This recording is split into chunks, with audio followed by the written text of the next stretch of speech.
Every year, 200 million passengers travel on Melbourne's trams. With 250 kilometres of track, it's the largest tram network in the world.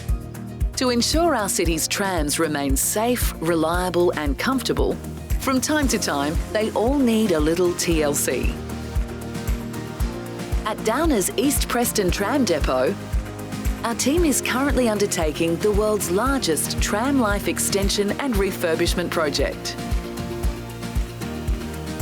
Working across 6 different tram fleets, our team is conducting carriage remediation works, critical subsystem upgrades and overhauls, driver's cab and lighting upgrades, deep cleans, as well as internal and external visual refreshing, such as repainting and replacing window film. While Downer didn't manufacture these trams, it is a testament to our skilled team of 130 people that they're able to refurbish and extend the life of all of these different types of trams for the passengers of Melbourne. In November 2021, the team celebrated the refurbishment of the 250th tram.